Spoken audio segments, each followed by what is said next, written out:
Koreyada doktorlik o'qigan Abduvali Abdurahman Hong Kongga do'stini ko'rishga kelganda yo'qolib ketgan. U oxirgi qatim 10 may do'stiga uchrayotib, o'zining Hong Kongga ketgandan keyin aeroportda soqchilarning so'roq qilishiga uchirganligini aytgan.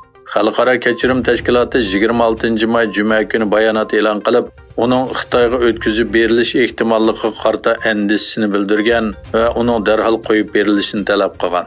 Xalqaro kechirim tashkilotining tadqiqotchilari Xitoyning Sharqi Turkistonda Uyg'urlarga yurgizayotgan insoniyatga qarshi jinoyatlari va chet elga chiqqan Uyg'urlarni qaytarish urinishlarini ko'zda tutib, Abduvalining oqibatidan andish qilgan. Mazkur tashkilotning aytishicha, Abduvali Abdurahman Qaramayda tug'ilgan bo'lib, 7 yildan buyon Koreyada o'qiyotgan. U 2022-yili tantarbiya sohasida doktorlik unvoni olgan. 5 kishidan tarkib topgan Dunyo Uyg'ur qurultiyi vakillar o'maki 25 maydan e'tiboran Latin Amerikasi davlatlarida 2 hafta davom qilgan faoliyatlarini boshlagan. Dunyo Uyg'ur qurultiyi raisi Dolqin Aysoning bildirishicha, ularning bu qitimqi Latin Amerikasidagi ziyoratining asosli maqsadi Uyg'ur irqiy qirg'inchiligini bu davlatlarda anglatish orqali hukumatlar, ommaviy tashkilotlar, axborot organlari va xalq ommasining diqqatini Uyg'ur qirg'inchiligiga tortish ekan. Afg'oniston bilan Sharqi Turkiston o'rtasidagi bevosita uchish asliga kelgan.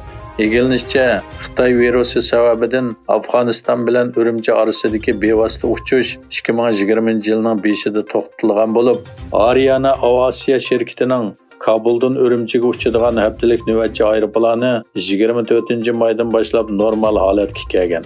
Afg'oniston qatnash va xalq aviatsiya ministerligining muavin ministri G'ulam Jilani Vafa Kabul aerodromida uchish mulozimatini asliga keltirganligini e'lon qilgan. G'arb axborot organlari va Amerika yumshoq detal magnati Microsoft shirkati 24 may Xitoy qo'llagan xakerlar guruhining Amerikadagi telegrafdan tortib qatnashchicha bo'lgan halqaliq ul aslaha to'g'riga keng ko'lamda hujum qilganligini bildirgan.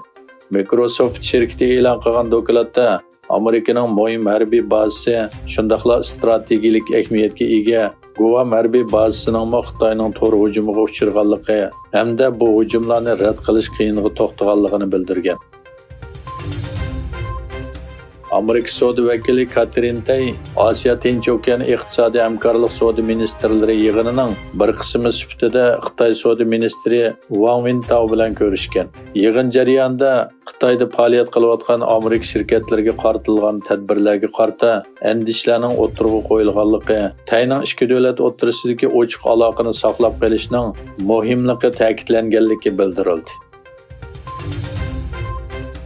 Egilinishcha, Xitoy harbiy mutaxassislari Amerika dengiz armiyasining Gerald Reford aviamatkisini urush taqlidida boshqariladigan bomba hujum bilan kuchlantirgan bo'lib, ular bu orqali ovozdan tez qurolning ta'sirini tajriba qilgan.